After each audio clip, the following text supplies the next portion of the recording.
The devil here to tempt me. A father who turns his own kids into hardcore bank robbers. The surveillance video. The pointed gun. And they ordered the tellers and everyone into the vault. And the 18-year-old daughter behind the wheel of the getaway car. It was my family. The loyalty was greater. Now, childhood photos replaced by mugshots. And confession tapes shocked even the police. I'll lay it all out. Keeping it all in the family. Plus, a loyal employee with a killer boss. I missed my kids being born. He made me come back to work 4 or 5 hours later. Who takes the term murderous job to a whole new level. What I need you to do, go dig a hole in the desert somewhere. The detective said your husband was going to kill you. But this bad boss isn't finished yet. What do you want me to do? Whack this guy. Loyalties and Lies. Welcome to 2020 on ID. I'm John Quinones. Loyalty. It seems so simple. But what happens when the person you've always followed leads you to do something you know is wrong? The people you're about to meet found themselves with troubling decisions to make between loyalty and lies. First, 2 teens and the father they worshipped. But as Matt Gutman first told us in 2013, the dad who was supposed to show them the right way to live instead showed them the way right to prison. It's an all-in-the-family crime spree. That's dad in a mask and son in a fake mustache. It was a family affair, all right. A father on an outing with his 2 kids, but they weren't out for fast food. They were hungry for a fast buck. These 3, the Cat family, didn't look like the typical jailbirds in the FBI's most wanted list. Nope, they looked like they belonged in your church group. The balding dad, his pimpled son, and the pretty blonde sister, still a high school senior. But apparently the family that stayed together robbed together. Have you ever seen anything like this? In my 20-plus years in law enforcement, I haven't, Matt. A family of bank robbers. If news of Daddy's misdeeds bewildered local cops and journalists, it blew away their own family members. Horrible. Horrible. How can I wrap my brain around this? How could this have happened? We spent 13 months piecing together this story, talking to every major character. It begins where it ends, with Dad, Scott Cat. We met the father of this felonious family here. Nice to meet you. Nice to meet you. Behind 2 inches of glass at the Fort Bend County Jail in Texas. It's shocking to me because I've never been in trouble before. That would be the first of many lies he would tell us. Back then, we couldn't have known this tale would have more twists than a knotted rope, especially given how Cat started life. With a homemaker mom and a dad who worked at the local bank. Good student? He was a football star. Everyone, especially his mom, remembers him being so likable. Scott, he was so much fun. Great sense of humor. Always wanted to make us laugh. Scott Cat fell in love and married his high school sweetheart, Beth, a champion swimmer. She called him her handsome cowboy. What was Beth like? Beth? Oh, very, very loving. Good mommy. Terrific mother. It seemed like they had it all. They really did. He became a structural engineer, and the all-American family settled into a 4-bedroom house with a front porch tucked into Oregon's wine country. They both had great jobs. They both had great cars. They had the 2 kids. They had the dog. Everything that you work so hard to do. Money, family, love. Scott and Beth had everything until Beth was diagnosed with breast cancer. Her daughter, Abby, was just a baby. The only memory I have of my mom, she was on a bright orange stretcher being carried down the stairs, and I remember her face. So your first memory of your mother, your only memory, is one of her being carried away on a stretcher? Yeah, that's all. But I hold on to it maybe as a good thing. Because it would be the only thing she had. Beth Cat would die at the age of 32, leaving behind 4-year-old Hayden and 2-year-old Abby. Suddenly, Scott Cat was a widower, a single dad with toddlers. How did you deal with it personally? I didn't deal with it. You were in denial? Completely. I was in denial about needing help, about grieving, about depression, about my ability to raise them by myself. You know, I started drinking heavily. What does heavily mean? Well, a fifth a day. A fifth of vodka or Jack Daniels a day. It's a lot of booze. It's a lot of booze. While Dad was drowning his sorrows, the kids were thriving in the pool. The star swimmers were also decent students, and when he was sober, their dad was the proud president of the swim club. And the kids idolized him. He was my best friend for a long time. He was a whole lot of fun, loved water parks and Disneyland almost as much as the kids. We'd all be on the ride together. It was just fun. We were all screaming and yelling, and he went on all the rides with us, and that's cool. So cool that he was really more a friend than a parent. There wasn't really a disciplinarian. I mean, there was no one there hounding us to do homework or keep up our grades. I knew it wasn't normal, but to me it was my normal. Abby and Hayden, by this time young teenagers, soon realized Dad was fun, but they could only rely on each other. We were very close. My sister's the only consistent thing I've had my whole life, and I'm the only consistent thing that she's had too. Well, my brother's my best friend. He was basically the only one that was there for me. I can just look at her and know what's on her mind, what she's worried about. What Scott's kids were worried about most, their dad's drinking. Some of it in plain sight. There were arrests, there was brawling, disorderly conduct, and a new, more expensive vice, cocaine, he says. I'd say probably 3 or 4 grams a week. Scott partied away their savings. They went bankrupt. They lost their home. The lights went out. For a fresh start, and Scott says a new job, Cat traded the Oregon greenery for this scenery. An apartment in a Houston suburb with a whole lot of banks nearby. Money was tight, and I was really depressed. And, you know, I had complained to him saying, you know, if we didn't have to worry about money, there wouldn't be any of the stress or any of these negative things happening in our life. That's when he approached me and said, would you be willing to do something to get some money more illegal than selling drugs? And I said, yes. So you're 18 years old. You need money. Your father says, I have a plan to rob a bank. Shouldn't your first reaction be, are you crazy? Looking back on it, I can't believe that wasn't my first reaction. To say, are you insane? Why did you go along with it so easily? I had a real struggle. I knew it was wrong, but I was really motivated by the money. The night before the first bank I was supposed to rob with him, I had kind of a panic attack all night, deciding, do I want to go down this path of evil, or is this not for me? Ultimately, Hayden Cat would agree to walk down that path of evil. He really wanted my help. In his mind, 2 people could be much more successful at it. But maybe a third would be even better, and there was just one cat left to choose. Scott told Hayden to talk to his sister into joining their gang. She was a high school senior, just 3 months shy of graduating. My dad sent my brother to ask me. Your dad sent your brother to ask you? Yeah. To rob banks with them? Yeah. And then the next day, my dad just basically laid it all out. You know, I'll buy you a new car, and I'll get you an apartment. In some way, I was led on, like, this is how I protect them, and these are the only people I have. Now, son and daughter say this is when they crossed over to the criminal side. A plan was in motion, the mark, the Comerica Bank, just down the block. The morning of the first bank, I asked my dad, you know, are you the devil here to tempt me? And his answer is what really scared me. He said, yeah, probably. I'm asking you to rob a bank. So he knew full well the world he was bringing you into. The biggest point he made to me was the plan for all the details. The details would have been what you've seen in the movies. The fake mustaches, fake guns, in hopes of getting real cash. But what the kids were really banking on was beginner's luck. I was actually shaking so bad that the employees grabbed the bag and started throwing money in for me. The family robberies. What could possibly go wrong? When we come back.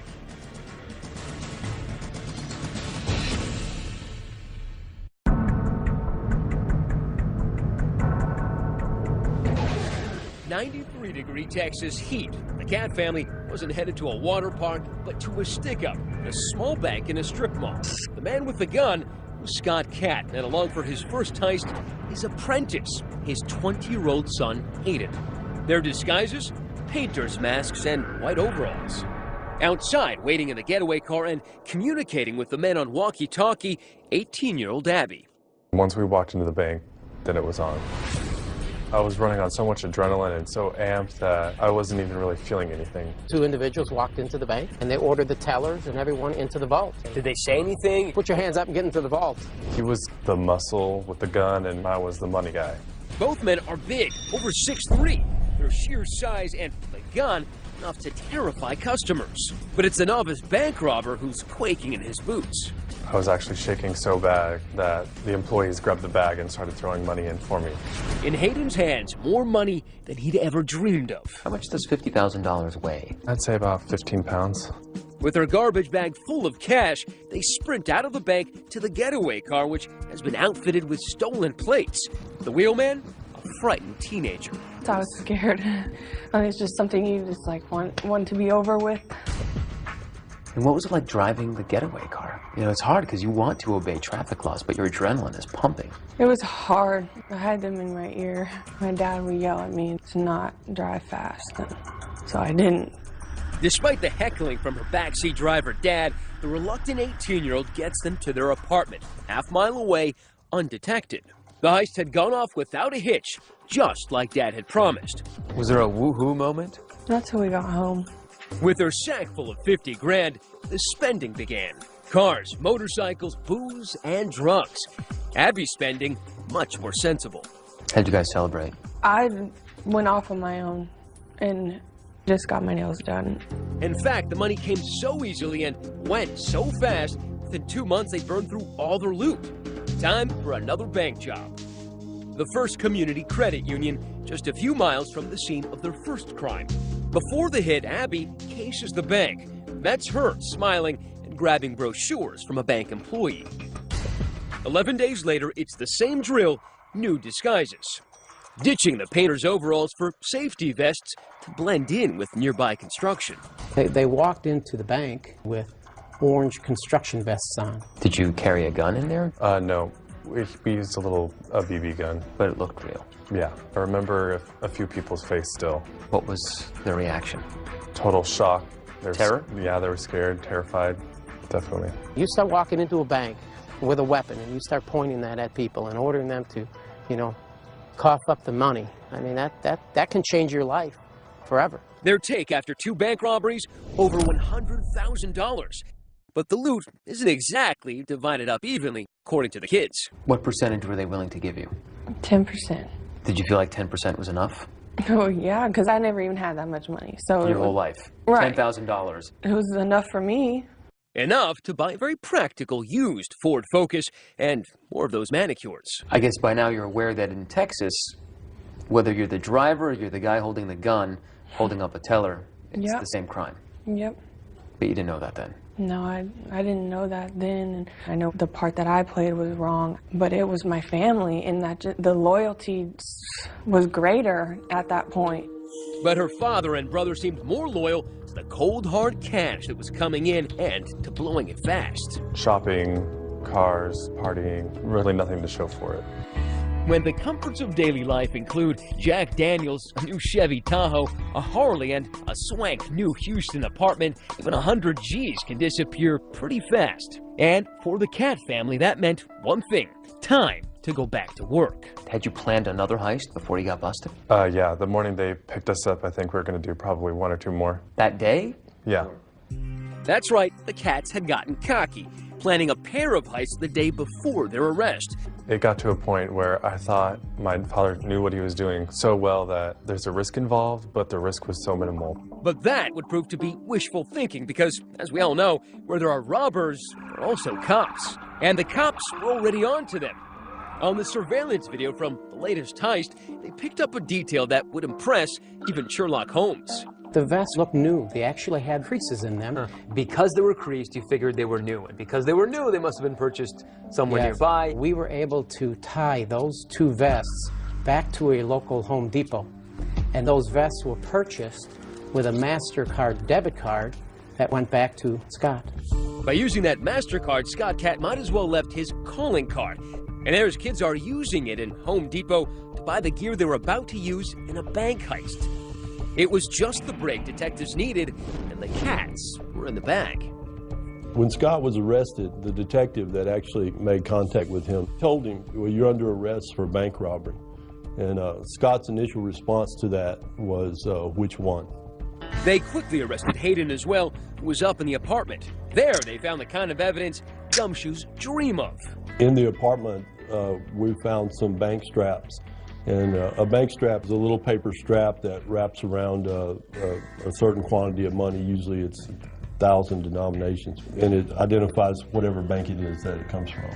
And some of those straps were from a bank in an entirely different state. Suddenly, cops realized Kat is no rookie, but a bank bandit with a resume. They now had more than enough evidence to haul both Kats in for questioning, and authorities were zeroing in on Abby, too. Abby called, and she was yelling at me. I'm in jail, and I need $10,000 to get me out of here. Get me out of here right now. And I said, you have to get that money from your father. She says, he's the reason I'm in jail. When we come back, the interrogations begin, and everyone is in for a shock. I hated the job. I'll just rob banks. Probably better at that anyway. And his children weren't the only family members he'd conned. I picked up our local newspaper, and I said, oh, son, if I didn't know better, I'd say that was you. Stay with us.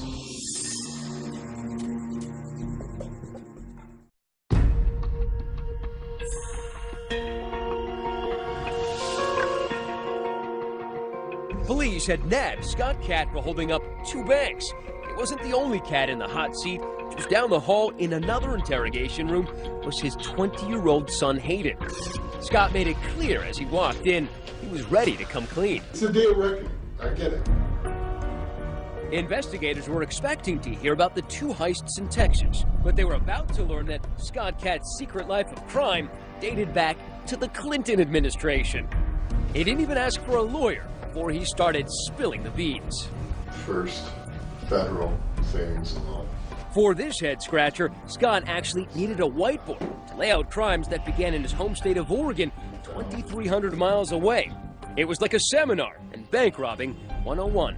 So this was number 1. This was number 1, so I'd say I got about like $2,500, roughly. In total, Scott would confess to having robbed 5 banks in Oregon before even setting foot in Texas. I can go in there and just slam it and be out. I'm surprised he was able to, remain undetected, especially when one of the banks he robbed was in his hometown. You would think that someone would have known him. In fact, someone did. It was Scott Kat's own mother. I picked up our local newspaper, and on the front page was a picture of a man that robbed our local savings and loan, and that is where his father retired from. He worked at the bank? Yes. And I looked and I saw this frame of this big man, and I said, oh, son, if I didn't know better, I'd say that was you. And he grabbed the paper from me, and he looked at that. I remember so vividly, and he said, yeah, it does, kind of. But a mother knows what her son looks like. Oh, I know, and his hands. I know his hands. And Scott said, well, he didn't get very much money. But her son was honing his skills. You know what they say about practice. With each hit, he was banking more and more money. That one I got close to 30 because by then I had figured out that there were 2 cash drawers, so I made sure that I got both cash drawers. I selected a bank based on accessibility and escape. He didn't just see a bank and decide to rob it the next day. He would plan for weeks at a time. How many of those did either Hayden or Abby know about? None. This was all just... Not a one. I mean, you got to think back. They're still pretty young here. Scott says it was a job opportunity that brought them to Texas in early 2012. By then, Abby and Hayden were teenagers. Well, I had a nice chunk of money to come to Houston, right, and I blew it. Partying. The cash tasted so sweet, Kat craved more, soon blowing off that job in Houston to focus on his more lucrative gig. I hated the job. It was a really bad job. I'll just rob banks. I'm probably better at that anyway. And in his new full-time job, he knew more help could mean more money. This is where I started to, you know, talk the kids in. Hayden wanted to come out here, and I said, well, look, you know, there's a business proposition I have for you. I talked him into it. A couple of doors down the hall, Hayden would soon fill cops in on his version of that dirty deal. That's when he started, you know, going over all the details about how it's done and what he's done in the past. Also, what to look for in a bank, you know. Like what? The getaway is everything. I told him, you know, I don't think that I can drive after my first one. That's when we talked Abby into driving for us. We just needed someone who was able to drive slow and steady and abide all the traffic laws and, you know, not look like a bank robber at all. This cute blonde girl is the last thing you would ever, you'd ever look for. But that's exactly who police were looking for. After getting a call from her dad, Abby drove herself in to talk to investigators. Same room, 6 hours later. Well, I just felt like, you know, I needed to do what I did to, you know, protect them. Abby admitted driving the getaway car, but said it was out of blind loyalty to her brother and her father, whose writing was still there on the wall. My mother died when I was 2, and a lot of it has to do with, you know, I've always trusted my dad. It's not okay, obviously, I'm not stupid. But when it's your dad, it's almost like it is. I convinced her of it. She trusts me completely because she doesn't have anybody else to trust. But according to Texas law, it was a little too late to take the blame now. David Ryan is Abby's lawyer. Abigail Catt was facing 5 to 99 or life in prison for aggravated robbery, even though she didn't put a gun in anyone's face, because under Texas law, just being involved in the crime itself was enough to make her as culpable as her father and her brother. By the end of his 2.5-hour confession, it was clear Scott Catt wouldn't be winning Dad of the Year anytime soon. So that's where we're at today. And after a decade of robbing banks, what do you have to show for it besides 2 kids on the fast track to becoming felons? About all I got in my wallet. Maybe whatever Hayden has in his wallet. That's about it. Hayden had counted his, just $30. When we come back, Scott Catt makes a pledge. If you were offered a deal where you had to spend 25, 30, 40 years in prison in exchange for both of your kids going free, would you take it? Absolutely. But he has one more surprise for his kids. This is your letter to Abby, by the way. Where did you get it? Stay with us.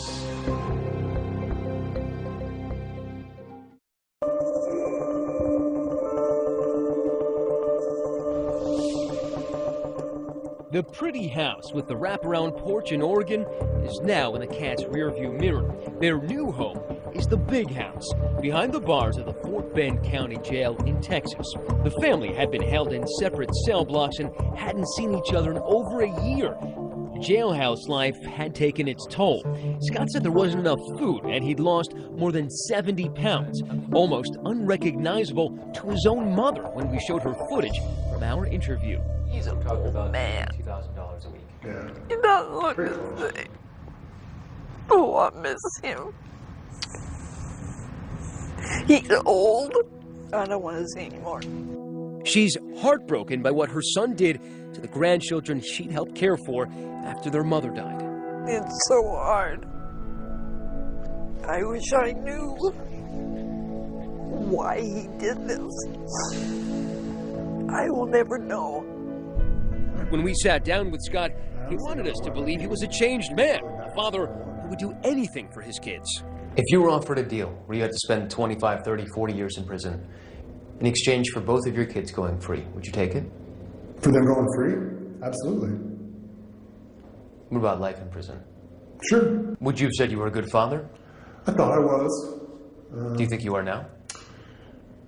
I have the serious doubts. I mean, I think that we're all sitting in here right now because of my inability to be a parent. What would Beth say, your first wife? What would she say about you dragging your kids into... I can't even imagine. Can't even imagine. I'm really ashamed. Mommy. That's when he cries. About my mom. He wouldn't cry about his kids, but he cried about his wife. Yeah. In fact, as we would learn, he would put in pen and ink how little he cared. Abby's lawyer gave us letters from their dad in which he encouraged them to do hard time so that he could do less of it. With this new information, we went back to confront Scott, this time face to face. This is your letter to Abby, by the way. Where did you get this? It's your handwriting, isn't it? Yeah, it definitely is. And it's your letter. Yes. You told me recently that you would be willing to spend life in prison in order that your kids do not spend time in prison. But here you are asking her essentially to do time for you. I was trying to manipulate. I'm trying to get something. Who are you manipulating? I'm trying to get everybody something that they can live with. Everybody. You got your kids involved in this. And you're asking them to do time for you. It says it right here. I do believe that you doing prison time will be good for me, and I know that wasn't an easy choice for you. And that's what she said to me in the previous letter, that she was willing to do that. Wouldn't most parents say, try to dissuade their children, say, please, don't admit to anything. I will take the entire blame here. I would love to, but they have so much evidence on everybody that what are we supposed to do? Your father says he blames himself. He says he's lied to you for many years. Mm-hmm. Do you believe him now? Am I just supposed to believe him all of a sudden? I want to, and I've always wanted to. I believe he feels remorse, but I also believe that he still didn't have my best interests through all of this, through all the court stuff. Does this make you angry? Make you sad? Mainly sad that a situation like that was put in front of my face from the person that is supposed to keep me away from things like that. And that's been the hardest to deal with because that doesn't happen to everybody. And I feel like now I've lost my mom and now I've lost my dad. When we told Scott his kids thought he'd failed as a father, he was dumbfounded. Did they forget about all the times, the happy times, if they don't remember the trip to Disneyland?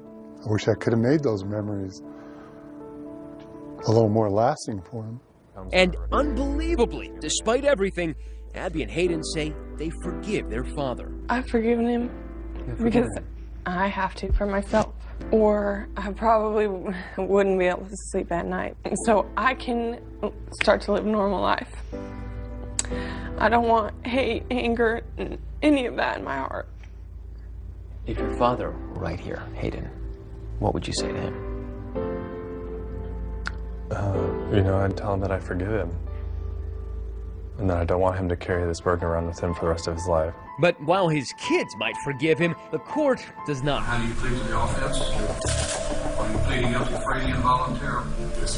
Scott Katz's 15 minutes of infamy would stretch into 24 years of prison. I mean, I'm 51 years old, so to me, that is life.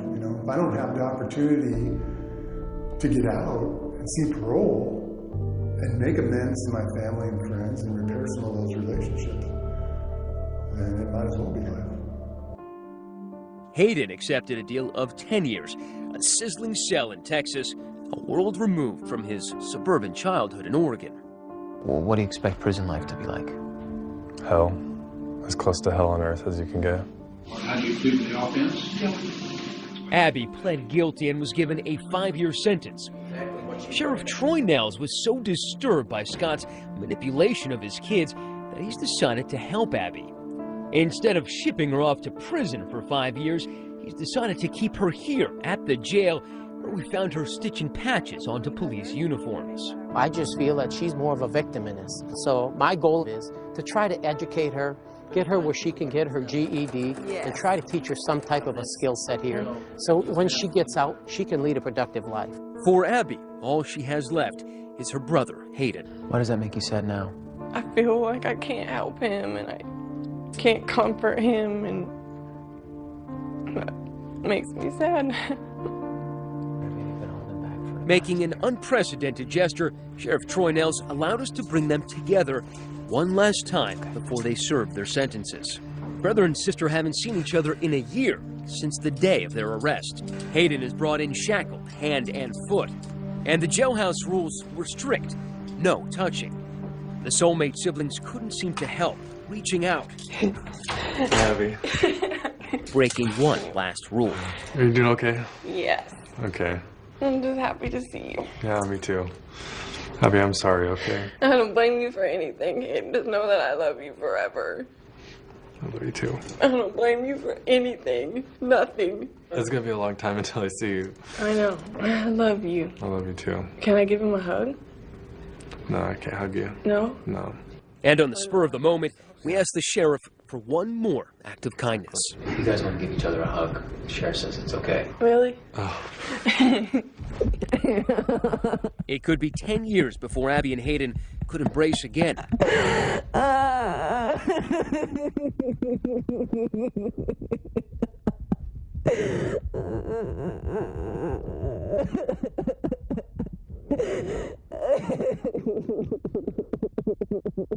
Listen closely. Our mic's picking up Abby's heart, pounding. It'll be okay. I know. It's just gonna be a couple of years until I can see it. I love you. Abby, I love you too. I know.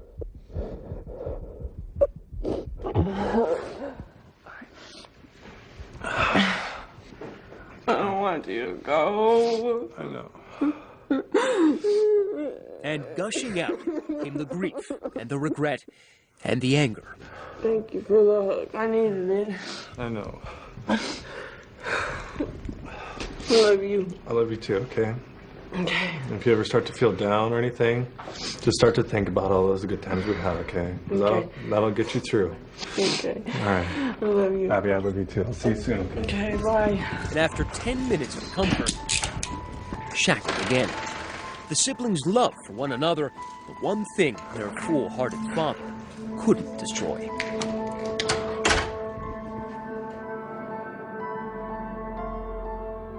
As of 2015, Scott and Hayden Catt remain in prison.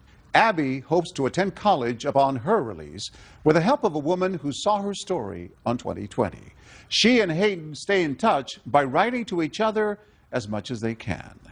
Coming up, an impossible boss and the employee at his beck and call. I needed a job and I had a family, so I did what I was told.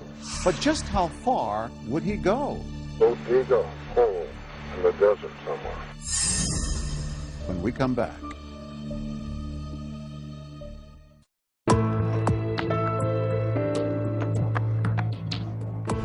A long-suffering employee spends years meeting his boss's escalating demands, and then a new task, one that would make him an accomplice to murder. As Jim Avila first told us in 2013, the question was, would he follow orders or take the lead straight to the police? Welcome to Arizona Shower Door, a sprawling box of a company in Phoenix, lined with palm trees, where 45-year-old Patrick King had tried to earn a living and support his family. That is, until he got a call from his boss to meet him here in this bank parking lot for a special favor. That's Patrick's truck. Inside is Patrick and his boss, Fred Nadler, and this is their day-off conversation. What I need you to do in super secrecy, okay? Let's go dig a hole in the desert somewhere. Dig a hole in the desert? Sound odd, even suspicious? Not to Patrick. In fact, it was just the kind of thing he was expecting after 5 years of working for Nadler, a self-made millionaire and owner of Arizona Shower Door, whose corporate credo was as clear as the glass he peddled. This is my company, you work for me, and if you don't like it, there's the door. Was he serious? Oh, yeah. Patrick started out as a crane driver, but quickly became Fred's right-hand man. And what kind of boss was he? Ruthless. So ruthless that Patrick says he was working 85 to 90-hour weeks, but only being paid for 40. I missed my kids being born. I didn't take any time off. He made me come back to work 4 or 5 hours later. And if Patrick had any objections, he said Fred had a special way of reminding him who was boss. He made me carry a paycheck stub that said Fred B. Nadler on it. 2-3 times a week, I'd have to pull out a paycheck. And he goes, "Who signs your paycheck?" And I said, "Well, it says Fred B. Nadler, sir." He goes, are we clear? And I said, crystal clear. And he wanted you to do whatever he said? Whatever, no matter what it was or what time of the day. Personal, private, business, anything? Everything. Including, he says, spying on his boss's wife. He had me get a phone with his wife and hidden GPS in it and track her 24 hours a day, 7 days a week. And I complained about a lot of the stuff there and not wanting to do it, but I needed a job and I had a family, so I did what I was told. But Patrick's connection with Fred's wife would reach far beyond her cell phone signal. Libby Nadler, like Patrick, was living in a prison of her own, under the thumb of a controlling husband, who she says ran the home just like his office. Everything was fine as long as I went along with it, with whatever he did. He would just tell me if I didn't like it, I could leave. Not all of their 18 years of marriage had been like that, of course. When he told me that he wanted to marry me, he told me that we were going to have a wonderful life. And it was. Trips, a nice home. They even adopted and raised 2 children together. But Fred, she says, always was clear about one thing. He didn't like to spend money. He only liked making it. In his mind, he thought that everything was his. He didn't want to share, not with me, not with anybody else, as long as he was alive. Which meant divorce would be a little tricky. That's when, according to Patrick, Fred's behavior took a twisted turn. He started dropping these little subtle hints and say stuff like, it's getting me a lot of money for you. Coming from a boss who allegedly thought worker pay was optional, the promise of a big bonus seemed to Patrick a major red flag. Sure enough, 3 days later. My phone rings, caller ID, and it said Spike on it. And he goes, we need to meet. Which brings us back to this parking lot. And as soon as I stopped here, he got up, started walking over. So he comes over, and as soon as he gets in, I hit record on this recorder. And I have it sitting right here, and I push record, and I set it right here on the ledge. We're sitting here talking. What I need is somebody I can trust. That's me. Let's go dig a hole in the desert somewhere.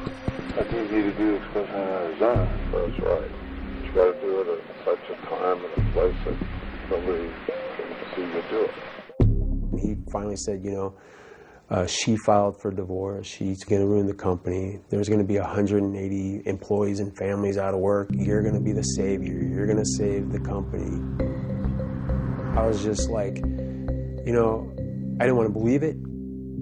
I will give you a bundle to put in that hole, okay? I'm not telling you what's going to be in the bundle. Be wrapped in a blanket or a sheet or something. Okay. And just keep quiet. So that's easy. The rest of your life. He pulls out a stack of money wrapped in a yellow band, $1,000 on it. Goes, you know, just for showing up, I'm taking care of you, and he throws it at me. So this man who never gave you anything, maybe $20, gives you $1,000 all of a sudden. And Fred, he says, promised more. $10K every year that Patrick stayed with the company and kept his trap shut. That Patrick could not do. Instead, this loyal worker had enough, immediately going to police and handing over that tape. Fred was arrested that evening, Libby watching as he was handcuffed and taken away from their house. The detective said, your husband was going to kill you. I told the police that's not true. No, I didn't believe it. When did it sink into you? That question is very hard because I still can't believe it. Sometimes you don't realize it when you are with a controlling person what the outcome would be. Patrick foiled all this. Patrick saved your life, right? He did. He's my angel, and I keep telling him that. And that angel dutifully returned to work the following Monday to report to his new boss. Actually, 2 new bosses, Fred's sons. You save a woman's life, bad guy's in jail. They gave you a raise and a hearty handshake when you got back to work, right? No. His reward for saving a woman's life? Patrick was put on paid leave. Then, he says, out of the blue, 6 months later, he was sacked. His parting bonus, a phone call from the prosecutor who was about to take Fred Nadler to trial. And he goes, we have him hiring somebody to come and kill you before the court date. He doesn't want you on the stand. You have a seat right here, buddy. Fred, according to prosecutors, was up to no good, even from behind bars. Is anybody else in there? Nope, it's us alone. Caught on tape again. And this Santa Claus lookalike had an early Christmas gift for his ex-wife and former employee. Yeah, apparently you got a job you'd like me to do. Yes, sir. I've got 2 jobs. I'm going to need names. I'm going to need where they live. I'm going to know what you want me to do. Well, Patrick King. What do you want me to do? Whack this guy. Okay. Who else? My ex-wife. There's going to be a lot of scrutiny with these 2 people passing. Okay. Significant people in my life. That's caused me a great deal of problems. But Nadler had more. The hit on Libby required some special handling. You have dogs? Yes. 2 little dogs. They only stand about this high. Meet Fritzy and Shotzi, who Fred apparently wanted the hitman to take care of as well. They're my love of my life. If there's anything I do love that's left, it's my 2 little puppies. So I just like to make sure if it's a day or 2 before somebody finds someone, that they have plenty of water and there's a bag of dog food in the laundry room. Just make sure they got a little something to eat for a while. Nadler might not see Fritzy and Shotzi for a while. He's charged with conspiracy to commit murder and conspiracy to commit abandonment of a body. Even though the ordeal has turned his life upside down, Patrick says he has no regrets. You're a working man, right? You're struggling to make life good for your family. Here's a guy who's offering you at least 10 grand. Were you ever tempted in any way to go on with this? No. I don't care if he would have whipped out $1 million right there on the spot. It would have been the same outcome.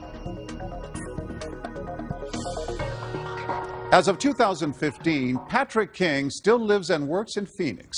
He says he continues to worry about Fred Nadler's threats on his life. He and Libby remain in touch. As for Fred Nadler, the charge of conspiracy to commit murder was dropped. In exchange, he pled guilty to attempted kidnapping and was sentenced to 8 years in prison. I'm John Quinones. Please join us next time for another edition of 2020 on ID.